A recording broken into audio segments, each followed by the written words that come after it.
Hello everyone, कैसे हैं आप सभी। आई होप आप सभी बढ़िया होंगे, आपकी पढ़ाई एकदम बेहतरीन तरीके से चल रही होगी।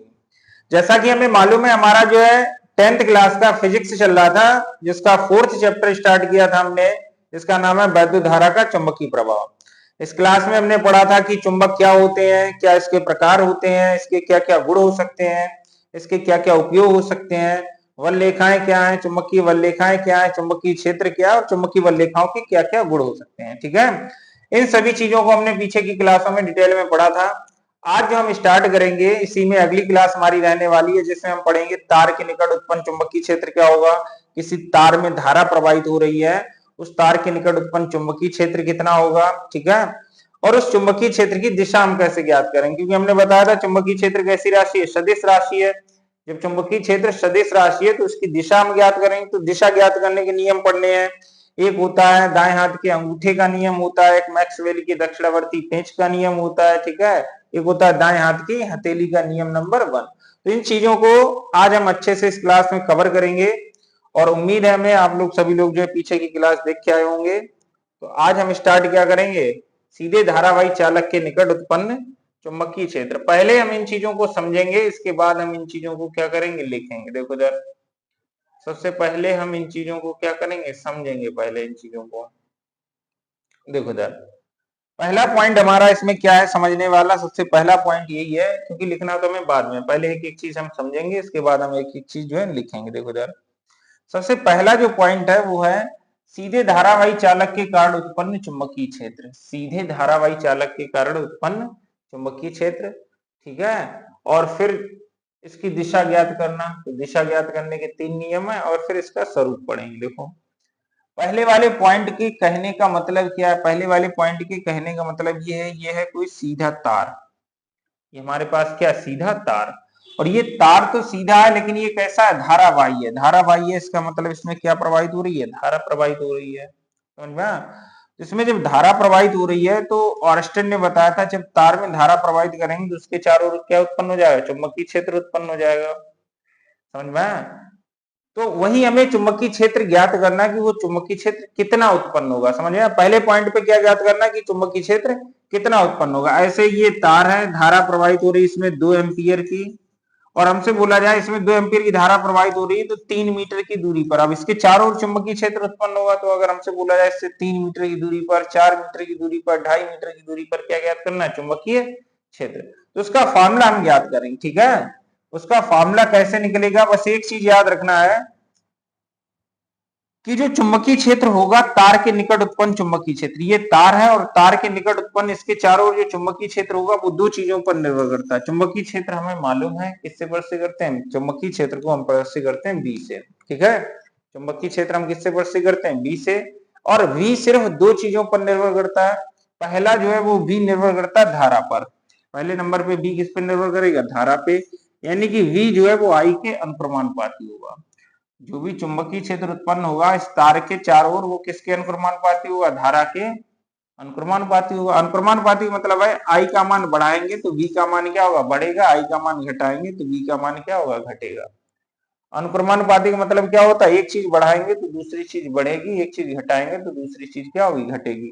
धारा बढ़ाएंगे इसके चारों चुंबकीय क्षेत्र क्या हो जाएगा, बढ़ जाएगा। धारा का मान कम करेंगे तो इसके चारों चुंबकीय क्षेत्र का मान क्या हो जाएगा, कम हो जाएगा। तो पहला पॉइंट तो यही है कि जो चुंबकीय क्षेत्र है वो धारा के अनुक्रमानुपाती होता है। दूसरे नंबर पर क्या होता है, दूसरा जो है वो दूरी के व्युत्क्रमानुपाती होता है। इसमें जो है अगर हमसे बोला जाए दूरी के क्या होता है, व्युत्क्रमानुपाती, यानी कि v जो है वो व्युत्क्रमानुपाती किसके होता है, दूरी के। अनुक्रमानुपाती व्युत्क्रमानुपाती का निशान सेम रहेगा। अगर अनुक्रमानुपाती बोलेंगे तो ऊपर लिखा जाएगा, व्युत्क्रमानुपाती में लिखेंगे तो वो चीज किसमें लिखी जाए, अपॉन में। व्युत्क्रमानुपाती का मतलब होता है उल्टा, यानी कि अगर हम आर का मान बढ़ाएंगे तो वी का मान क्या होगा, घटेगा, आर का मान घटाएंगे तो वी का मान क्या होगा, बढ़ेगा। समझ में आया? इसका मतलब क्या है, आर क्या, आर है तार के चारों कितनी दूरी पर चुंबकीय क्षेत्र निकाल लें। मान लिया इस तार से हम यहाँ पे चुंबकीय क्षेत्र निकाल लें और यहाँ पे, तो जहां पे आर का मान कम है, यहाँ पे आर का मान कैसा है, यहाँ पे दूरी इतनी है, यही है, तो यहाँ पे आर का मान कम है। तो आर का मान कम है यानी कि पास में चुंबकीय क्षेत्र निकाल लें तो पास में चुंबकीय क्षेत्र कैसा आएगा, ज्यादा आएगा। यहाँ पे आर का मान अधिक है, आर का मान कैसा है, अधिक है, यानी कि हम दूरी पर, अधिक दूरी पर चुंबकीय क्षेत्र, जितना दूर जाएंगे उतना ही चुंबकीय क्षेत्र क्या हो जाएगा, कम। यानी कि यहाँ पे चुंबकीय क्षेत्र कम होगा, यहाँ पे चुंबकीय क्षेत्र क्या होगा, ज्यादा होगा। तो दूरी के व्युत्क्रमानुपाती होता है और इसके जो है कैसे होता है, अनुक्रमानुपाती होता है। बस यही चीज लिख देंगे। ये दो बातें हैं, इन दोनों बातों को अगर हम एक साथ में लिखेंगे तो v अनुक्रमानुपाती क्या रहा है, आई अपॉन आर। दोनों बातों को अलग अलग समीकरण में लिखा है, इनको हम एक साथ लिखेंगे तो v अनुक्रमानुपाती क्या रहा है, आई अपॉन आर।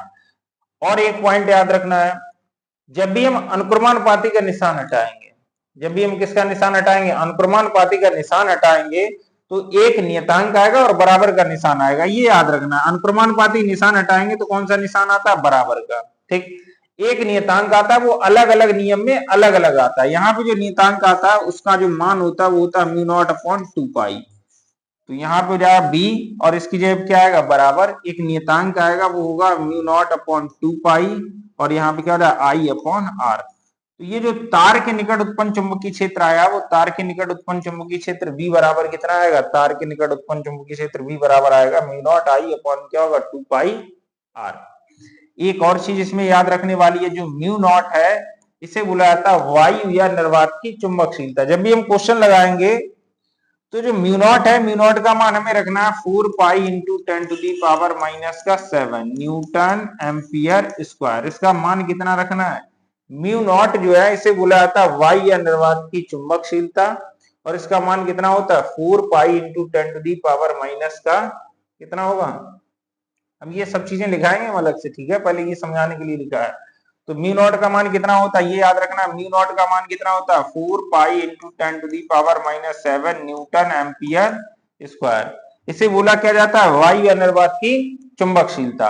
और तार के निकट, अब देखो ऐसे बोल दिया, तार के निकट उत्पन्न चुंबकीय क्षेत्र V बराबर क्या होगा, म्यू नॉट आई अपॉन क्या होगा, 2 पाई आर। हमसे बोला जाएगा तार में इतनी धारा प्रवाहित हो रही है, जैसे हमसे बोला जाए किसी तार में 2 एम्पियर की धारा प्रवाहित हो रही है और तार से 3 मीटर की दूरी पर चुंबकीय क्षेत्र ज्ञात करना है, तो V बराबर ज्ञात करना है। तो तार के निकट उत्पन्न चुंबकीय क्षेत्र का फॉर्मूला क्या बताया, V बराबर म्यू नॉट आई अपॉन क्या 2 पाई आर। म्यू नॉट का मान हमने बताया कितना रखना है, 4 pi into 10 to the power minus का 7। ये याद रखना है, म्यू नॉट का मान याद रखना है कितना होता है, क्वेश्चन में दिया जाए ना दिया जाए इसको हमें याद रखना है। म्यू नॉट का मान क्या है 4 pi into 10 to the power minus का 7, और आई का मान कितना था 2 ampere upon 2 pi into R का मान कितना है 3। पाई से पाई कट जाएगा, 2 से 2 कट जाएगा, कितना बचेगा 4/3 गुणे 10 की पावर माइनस का 7, और इसका जो मात्रक होगा वो क्या होगा, टेस्ला होगा। ठीक, ये चीज लिखना है। ये तो आ गया है चुंबकीय क्षेत्र। तो तार के निकट उत्पन्न चुंबकीय क्षेत्र क्या होगा, V बराबर म्यू नॉट आई अपॉन क्या होगा 2 पाई आर। पहला पॉइंट ठीक है। दूसरे नंबर पे तार के निकट उत्पन्न चुंबकीय क्षेत्र की दिशा ज्ञात करेंगे। तार के निकट उत्पन्न चुंबकीय क्षेत्र तो हमें पता लग गया, अगर इसमें धारा प्रवाहित हो रही है तो इसके चारों ओर जो आर दूरी पर जो चुंबकीय क्षेत्र उत्पन्न होगा वो क्या होगा, म्यू नॉट आई अपॉन क्या होगा 2 पाई आर। ये तो हमें पता लग गया कि इतना चुंबकीय क्षेत्र होगा। ठीक, और हमें ये भी पता लग गया कि म्यू नॉट का मान कितना है, म्यू नॉट का मान है 4 pi into 10 to the power minus का 7। लेकिन जो इसके चारों तरफ यहाँ पे यहाँ पे यहाँ पे यहाँ पे जो चुंबकीय क्षेत्र उत्पन्न होगा उसकी दिशा हम कैसे ज्ञात करेंगे, तो उसकी दिशा ज्ञात करने के हमारे पास कितने नियम है, टोटल 3 नियम है। पहला कौन सा, दाएं हाथ के अंगूठे का नियम। दूसरा कौन सा है, मैक्सवेल के दक्षिणावर्ती पेंच का नियम। अगला कौन सा, दाएं हाथ की हथेली का नियम। अगला जो नियम है वो कौन सा है, दाएं हाथ की हथेली का नियम। देखो एक एक करके हम ये सभी नियम समझेंगे, इसके बाद ये सभी नियम हम क्या करेंगे, पढ़ेंगे। ठीक, दाएं हाथ की हथेली का नियम क्या, इस नियम में क्या करते हैं, पहले तो ये दायां हाथ पता हो, तो ये वाला जो हमारा हाथ है, ये वाला जो हाथ है वो क्या है, दायां हाथ है। देखो दाएं हाथ में क्या करेंगे, कौन सा है, दाएं हाथ के अंगूठे का नियम। ठीक, इसमें हम क्या करेंगे, दायां हाथ लेंगे और दाएं हाथ की अंगुलियों को हम मोड़ेंगे। दाएं हाथ ऐसे लिया है और दाएं हाथ की अंगुलियों को क्या करेंगे, मोड़ेंगे। ऐसे करेंगे, फैलाएंगे नहीं, ऐसे फैलाना नहीं है, अंगुलियों को क्या करना है, मोड़ना है। मोड़ लिया है और ऐसे मोड़ेंगे कि अंगूठा जो है अंगुलियों के कैसे रहे, लंबवत रहे। अंगूठा, ये हमने अंगुलियां मोड़नी है और अंगूठा हमने क्या कर लिया, अंगूठा अंगुलियों के क्या कर लिया, लंबवत कर लिया। तब यदि ये किसकी दिशा में हो, ये तार में बहने वाली धारा की दिशा में, तो उसके चारों ओर ये जो दिशा होगी वो किसकी दिशा को कैसे करेंगी, मुड़ी हुई अंगुलियां उसके चारों ओर चुंबकीय क्षेत्र की दिशा को प्रदर्शित करती हैं। एक बार फिर से समझेंगे इसमें। ऐसे मान लिया अगर इसमें धारा प्रवाहित हो रही है ऊपर की तरफ, ठीक, तो दाएं हाथ के अंगूठे का नियम ये कहता है, इस नियम के अनुसार हम अपने दाएं हाथ की अंगुलियों को फैलाएं, अंगुलियों को फैलाएं नहीं मोड़े, समझ में, फैलाना नहीं, फैलाना मतलब ऐसे सीधे रखना है, मोड़ना है तो अंगुलियां मोड़ना है, अंगूठा नहीं मोड़ना, अंगुलियों को क्या करना है, मोड़ना है, मोड़ दिया है। और ऐसे रखें कि अंगूठा धारा की दिशा में हो, अंगूठा किस दिशा में हो, धारा की दिशा में। तो मुड़ी हुई अंगुलियां उसके चारों ओर किसकी दिशा को प्रदर्शित करती हैं, चुंबकीय क्षेत्र की दिशा को। अब ऐसे मुड़ी हैं, ऐसे समझ में आया, ये है तार, इसमें तार में धारा किधर प्रवाहित हो रही है, ऊपर की तरफ, ठीक। और ऐसे जो है ऐसे किया, अंगूठा किस दिशा में हो गया, धारा की दिशा में।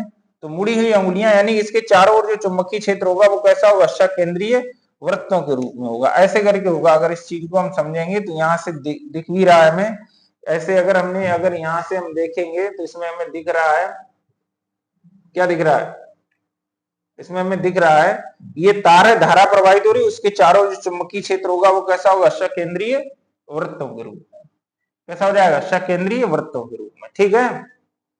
ये हो गया है, कौन सा नियम हो गया, ये नियम हो गया है हमारा दाएं हाथ के अंगूठे का नियम। एक बार फिर से समझ लो, दाएं हाथ के अंगूठे का नियम क्या है।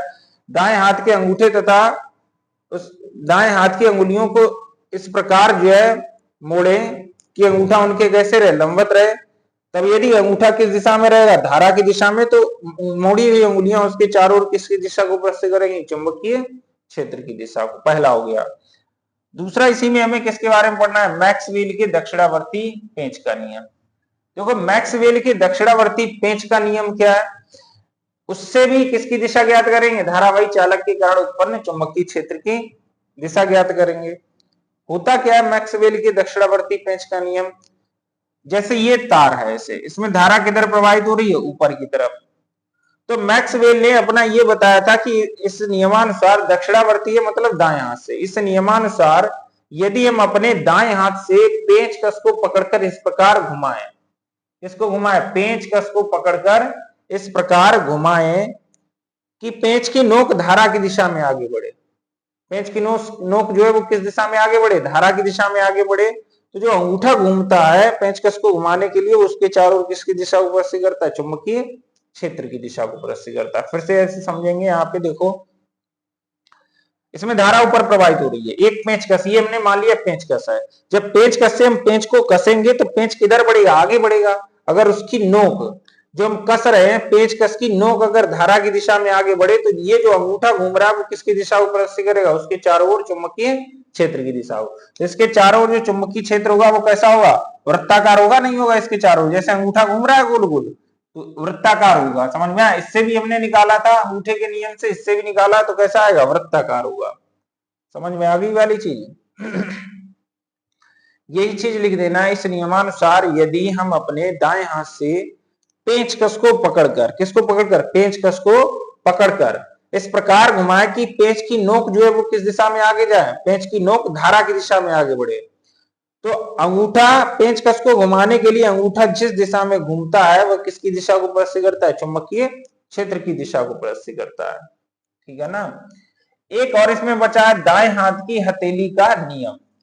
किसका नियम हमें पढ़ना है, दाएं हाथ की हथेली का नियम।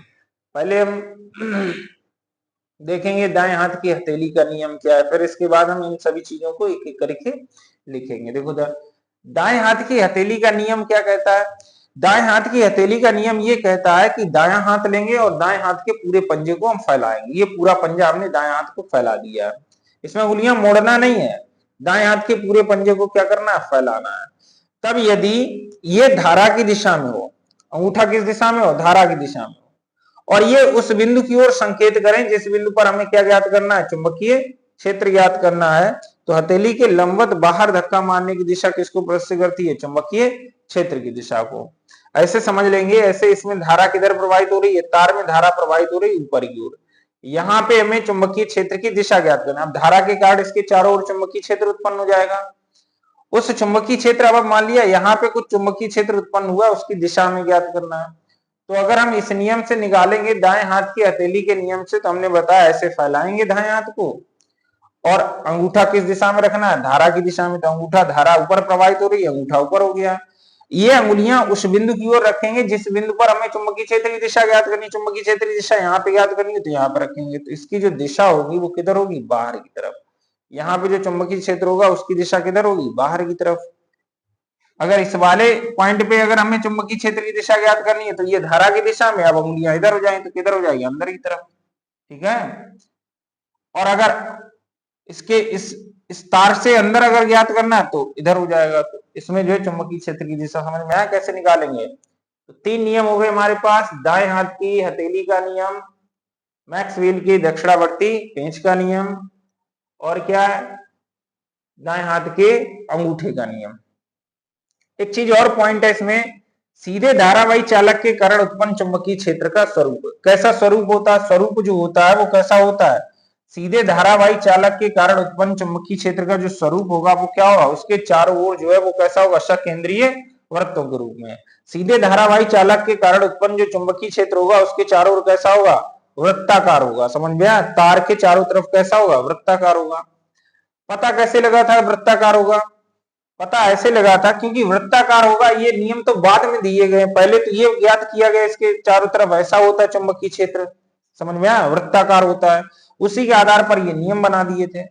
पता कैसे लगा था, पता ऐसे लगा था, इतना याद रखना है कि सीधे धारावाही चालक के कारण उत्पन्न चुंबकीय क्षेत्र जो है तार के चारों तरफ सकेंद्रीय वृत्तों के रूप में होता है। जैसा हमें ये दिख रहा है, इसके चारों चुंबकीय क्षेत्र कैसा है, वृत्ताकार रूप में।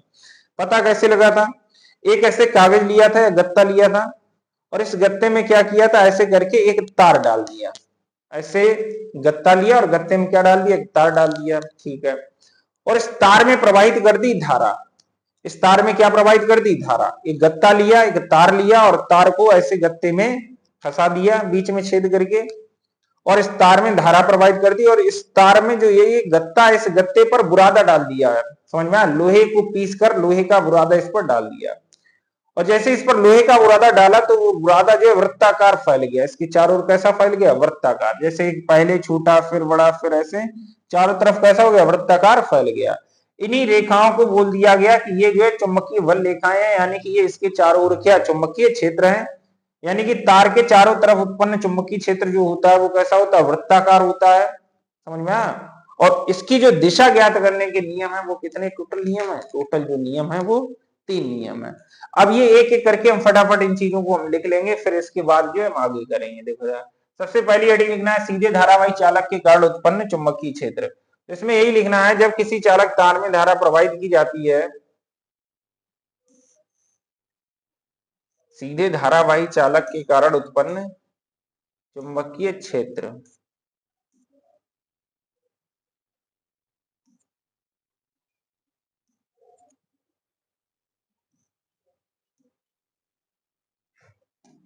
हेडिंग हमें लिखना है सबसे पहले, सीधे धारावाही चालक के कारण, सीधे धारावाही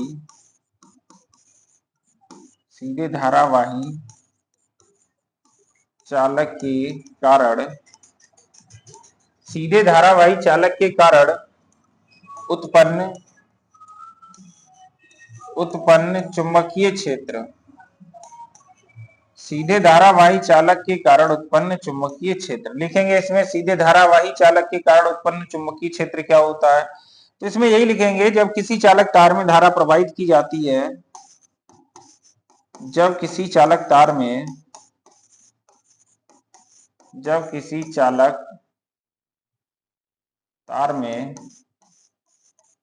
धारा प्रवाहित की जाती है, धारा प्रवाहित की जाती है, तो उसके चारों ओर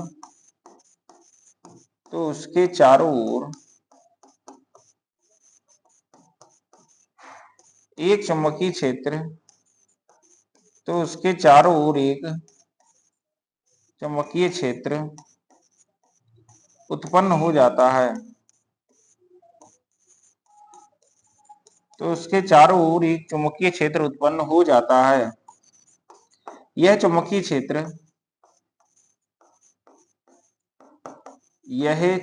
क्षेत्र निम्न बातों पर निर्भर करता है।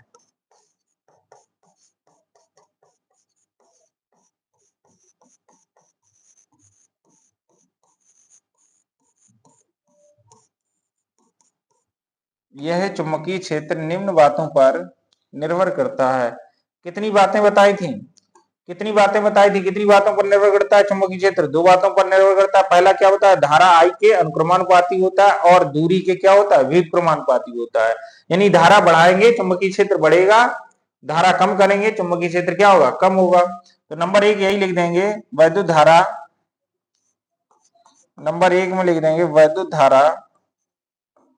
वैद्युत धारा के अनुक्रमानुपाती होता है। अनुक्रमानुपाती होता है। कौन सी वैद्युत धारा के अनुक्रमानुपाती होता है? जो धारा प्रवाहित की जाती है तार में, अर्थात करके लिख देंगे, अर्थात V जो है वो अनुक्रमानुपाती किसके? I के। समीकरण लिख देंगे 1। V जो है वो अनुक्रमानुपाती किसके है? I के। समीकरण क्या लिख देंगे? यहाँ पे लिख देंगे समीकरण 1। दूसरी चीज और है, ये दूरी के क्या होता है? व्युत्क्रमानुपाती। दूसरे नंबर पर क्या लिख देंगे? दूसरे नंबर पर लिख देंगे दूरी के व्युत्क्रमानुपाती होता है।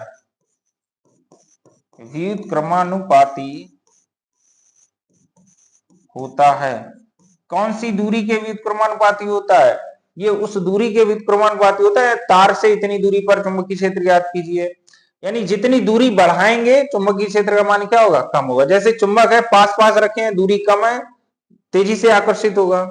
दूर रख दिया है तो चुंबकीय क्षेत्र कम हो जाएगा, तो उतनी तेजी से आकर्षित नहीं करेगा। तो दूरी के क्या होता है? व्युत्क्रमानुपाती होता है। अब दूरी के व्युत्क्रमानुपाती होता है, और कौन होता है दूरी के व्युत्क्रमानुपाती? यानी V जो है वो R के क्या व्युत्क्रमानुपाती। इसको क्या लिख देंगे? समीकरण 2। V अनुक्रमानुपाती I, अनुक्रमानुपाती 1 बढ़ाएंगे दूसरा बढ़ेगा। अनुक्रमानुपाती मतलब ये V व्युत्क्रमानुपाती R, व्युत्क्रमानुपाती का मान 1 मतलब जो R का मान बढ़ाएंगे तो B का मान क्या होगा? घटेगा। R का मान घटाएंगे तो B का मान बढ़ेगा, उल्टा होगा। अब ये दोनों समीकरणों के एक साथ लिखेंगे। आप लिखेंगे समीकरण 1 व 2 को एक साथ लिखने पर, समीकरण 1 व 2 को एक साथ लिखने पर मेरे भाई, जब हम समीकरण 1 और दोनों को एक साथ में लिखेंगे तो क्या आएगा? एक समीकरण और दूसरा समीकरण एक साथ लिखेंगे। जब इन दोनों समीकरणों को हम एक साथ में लिखेंगे तो ये हो जाएगा V, ये निशान आ जाएगा अनुक्रमानुपाती वाला, और I अपॉन R हो जाएगा। ये आएगा क्योंकि I अनुक्रमानुपाती, I ऊपर है, R व्युत्क्रमानुपाती, एक साथ में लिख दिया है। अब इसमें एक पॉइंट और याद रखना है जो हमने पीछे बताया था कि जब भी हम अनुक्रमानुपाती का निशान हटाते हैं बराबर का निशान आता है, एक नियतांक आता है। तो जब भी हम ये वाला निशान हटाते हैं, और वो निशान बराबर का तो आना ही आना है, इसकी जगह पे बराबर का आना है, फिर एक नियतांक आएगा। वो नियतांक अलग अलग नियमों में अलग अलग आता है। समझ में? 9th क्लास में पढ़ा होगा, वहां पे जो नियतांक आता है वो कैपिटल G से प्रस्तुत करते हैं। यहाँ पे जो नियतांक आएगा वो आएगा म्यू नॉट अपॉन 2 पाई। यहाँ पे जो नियतांक आएगा वो क्या आएगा? म्यू नॉट अपॉन 2 पाई। याद रखना ये वाली चीज, जब भी हम इसका निशान हटाते हैं, बराबर का निशान लगाते हैं, एक नियतांक आता है, अलग अलग नियम में वो नियतांक अलग अलग आता है, और यहाँ पे जो नियतांक आएगा वो आएगा म्यू नॉट अपॉन में हो जाएगा 2 पाई। तो V बराबर हो जाएगा, बराबर का हो गया, म्यू नॉट अपॉन 2 पाई हो गया, क्या बचा है? I upon R। यही अभी हमने बताया था कि जो तार होता है, तार के निकट उत्पन्न जो चुंबकीय क्षेत्र होता है, वो तार के निकट उत्पन्न चुंबकीय क्षेत्र कितना होता है? बताओ। तार के निकट जो चुंबकीय क्षेत्र होता है वो कितना होता है? तार के निकट उत्पन्न चुंबकीय क्षेत्र होता है V बराबर कितना होता है? V बराबर होता है म्यू नॉट अपॉन, V बराबर क्या है? Mu not upon 2 pi I upon R। अब यहाँ पे एक चीज और लिख देंगे, जहां लिखेंगे, जहां जो म्यू नॉट है, जहां म्यू नॉट को वायु या निर्वात की, जहां म्यू नॉट को वायु या निर्वात की, म्यू नॉट को वायु या निर्वात की चुंबकशीलता कहते हैं। चुंबकशीलता कहते हैं।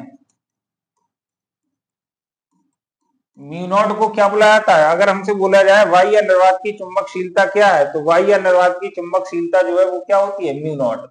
अगर हमसे मान पूछा जाए तो मान भी हम लिख देंगे, इसका मान 4 pi into 10⁻⁻7 Newton ampere square है। ये वाला पॉइंट याद रखना है। हमसे पूछा भी गया वायु या निर्वात की चुंबकशीलता का मान कितना होता है, तो हमें याद रखना है वायु या निर्वात की जो चुंबकशीलता होती है, तो वायु या निर्वात की जो चुंबकशीलता होती है उसका मान कितना होता है 4 पाई इंटू 10⁻⁻7। तो अगर जब हम ये वाला क्वेश्चन लगाएंगे, इसमें अगर इस वाले पे आएगा क्वेश्चन आएगा, तो इसमें जो म्यू नॉट का मान रखना है वो हमें अपनी तरफ से रखना है। म्यू नॉट का मान कितना रखना है 4 पाई इंटू 10⁻⁻7। ठीक है।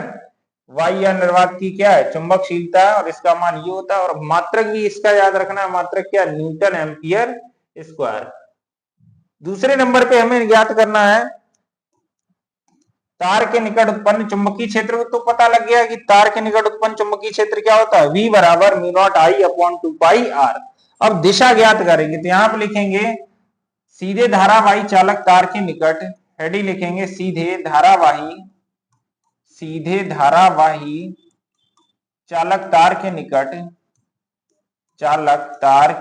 निकट सीधे धारावाही चालक तार के निकट उत्पन्न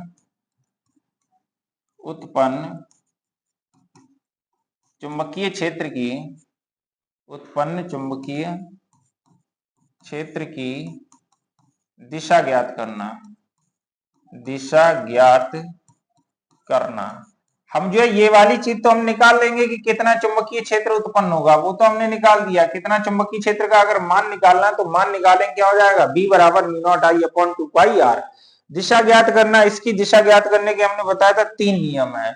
यहां हम लिखेंगे इसके निम्नलिखित 3 नियम है। इसके निम्नलिखित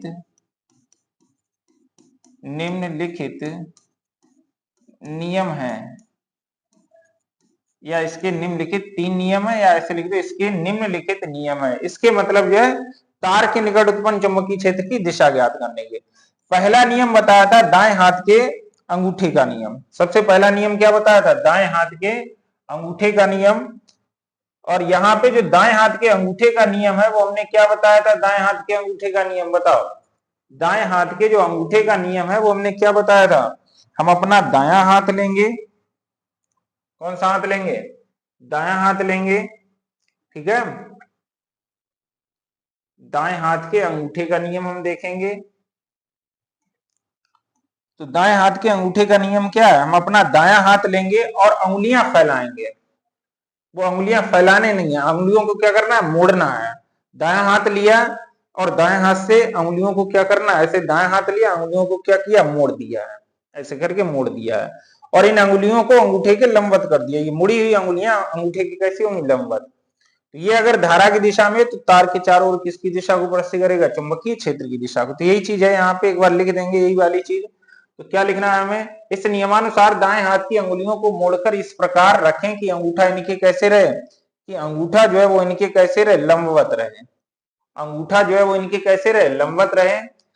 तब यदि अंगूठा किस दिशा में है, धारा की दिशा में, तो मुड़ी उंगलियां उस तार के चारों ओर चुंबकीय क्षेत्र की दिशा को, तो मुड़ी उंगलियां तार के चारों ओर चुंबकीय क्षेत्र की दिशा को प्रदर्शित करती हैं। ठीक है। दूसरा नियम और हमने बताया था कि दूसरा नियम क्या होता है, दूसरा नियम होता है मैक्सवेल के दक्षिणावर्ती पेंच का नियम। तो मैक्सवेल के दक्षिणावर्ती पेंच का नियम क्या बताया था, दाएं हाथ से, दक्षिणावर्ती है मतलब दाएं हाथ से चलने वाला है।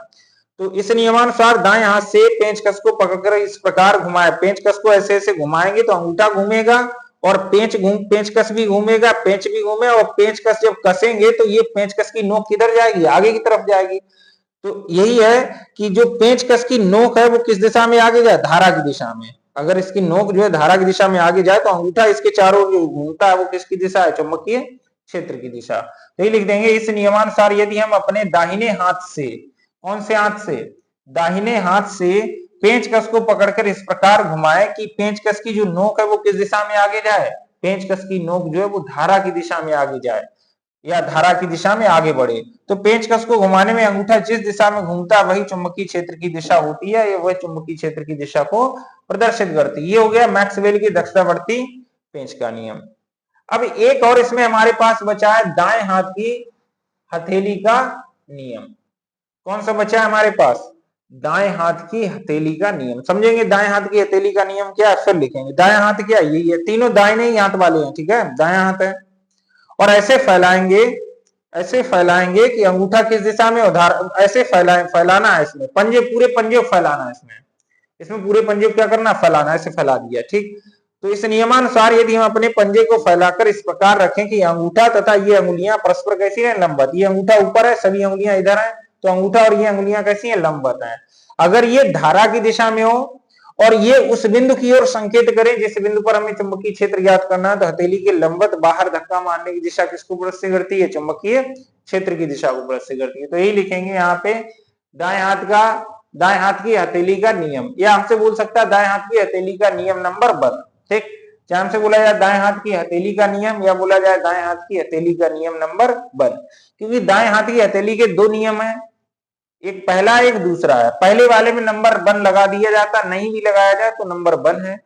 एक है दाएं हाथ की हथेली का नियम नंबर 2, वो आगे पढ़ेंगे, उससे हम निकालते हैं चुंबकीय बल की दिशा। इतना याद रखना, हमसे बोला जाए दाएं हाथ की हथेली का नियम क्या है या दाएं हाथ की हथेली का नियम नंबर 1 क्या है, तब तो एक ही चीज है। और अगर हमसे बोला जाए दाएं हाथ की हथेली का नियम नंबर 2 क्या है, तो वो अलग चीज है, वो आगे हम पढ़ेंगे अगली क्लास में। तो ये क्या है, इस नियमानुसार यदि हम अपने दाएं हाथ के पंजे को फैलाकर इस प्रकार रखें कि अंगूठा किस दिशा में हो, धारा की दिशा में हो।